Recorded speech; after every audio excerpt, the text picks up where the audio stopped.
Hey, I'm back again. Hey, don't mess up my video. It's my dog. She's still worried that someone's gonna shoot her.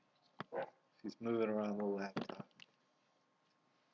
Anyways, I was taking time out just right now to view different people of God discussing or, pretty much repeating the whole reason behind Resurrection Sunday, which a lot of people would call Easter Sunday.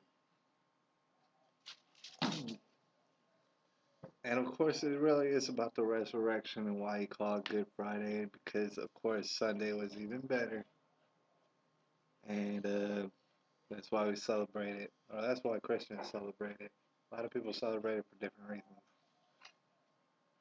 but when you break it down into the most simplistic of terms, you realize why it's most important. It's pretty much the climax of Jesus' life's works, and of pretty much a very, very long story which became known as the Bible. And at the beginning of the Bible, uh, this is the beginning of the story in which Jesus ends. He ends to a certain extent, and of course, now we're living the next part of the Bible, and people are writing it down. Um, but even after that, you'll see that the very first story of the Bible, when you talk about Adam and Eve, besides, the creation of the earth, when you talk about Adam and Eve, in that lays the answer. The very first story lays the answer of how we as human beings can ourselves become, uh, I guess, an unstoppable force for God in good deeds, things of that nature. Story goes like this if you're unfamiliar. Eve, serpent, you know, convinces her to bite an apple. God said, hey, don't y'all bite that apple. Adam didn't bite no apple. I'll tell you something, Adam didn't want no part of that apple. Serpent went up to Eve and was like, check this out, you gotta bite this apple. And eventually she wound up biting the apple. And this is how the story begins. And as well, this is how the story ends. My personal relationship with my wife through Jesus Christ. It's very biblical in that sense, too. Now, like you already know, if you can even bear getting through my videos, is that I'm autistic. It's very hard to understand some things that I communicate or why I do what I do. And I'll tell you, many days, pretty much, I would say half of every day I live, someone asks me, "Hey, why are you doing what you're doing?" Because people don't understand. Thing is, the closer you get to me, the easier it is to understand because you'll start to see that I don't do anything at all without a reason behind it. I never do anything ever, ever, if there's not a reason behind it. And so you get closer and you start to understand. Well, oh, when he said this, this is what he meant, type stuff. And for that example, I have to bring up tolerance because this is the downfall of Adam and Eve from basically heaven to where we're at. She tolerated. He didn't tolerate, but he tolerated her. That's the relationship. See, like women, they they tolerate certain things that basically they're easier to get to. And the New World Order knows that. Everybody with half a brain knows this. That if you, for whatever reason, wanted to destroy the family, bring down society, you're talking about a whole bunch of people split up into groups. And at the end of most of these groups is a man and a woman. So what you're going to do is you're going to go after that woman just like the serpent did. So knowing this, women these days have to understand you're directly being targeted. The serpent is definitely talking to you all the time. So you got to really think about keeping that certain. You have to get rid of tolerance. Now, I'm not here to tell you how to do it. I'm just saying that whatever you don't think that you should be tolerating, you shouldn't tolerate it.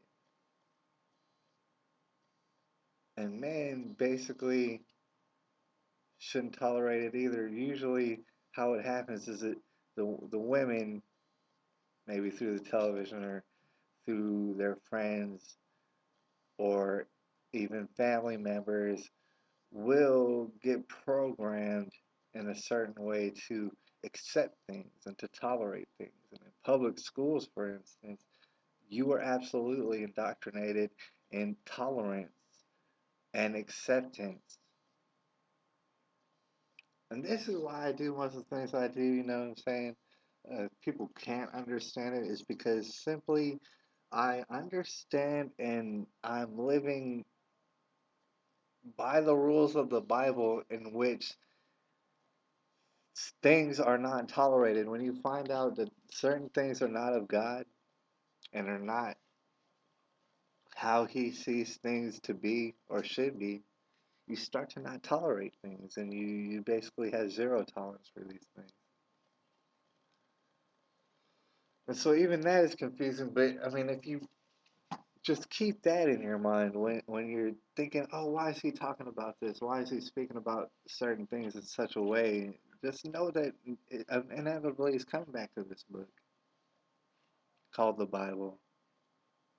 And the fact that I cannot afford to tolerate anything anymore. I understand the destructive ways of tolerance, and so I can't do it. And I beg of you, you're not going to agree with me on every single aspect of everything, but I'm begging you to stop tolerating. I want you to stop tolerating as well. And if that means that you can't tolerate me, well, so be it. But the thing is, you need to stop tolerating and understand that I'm reading from this Bible. And I'm looking up the stories, and this is how I'm deciding to not tolerate certain things. That discrimination actually is good. That Jesus is discrimination. That His word is like His tongue is like a sword that will cut and divide. He will spit out the lukewarm as well. He is looking for a certain criteria of people. And so I cannot afford to tolerate any sort of nonsense is basically what I'm trying to say. Now further than that, on a different level, daughters need to see their fathers and vice versa. If you're a real father, you need to see your daughter. And it's not because I'm telling you, it's because you know that you need to. You can feel it inside you. And daughters are the same way. This needs to take place. Now, this could easily take place.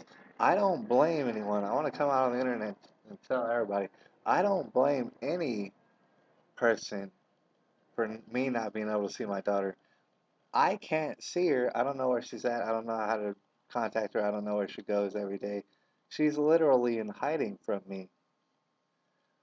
Um, but I don't blame any human person for this because I understand how biblical mine and my daughter's relationship is.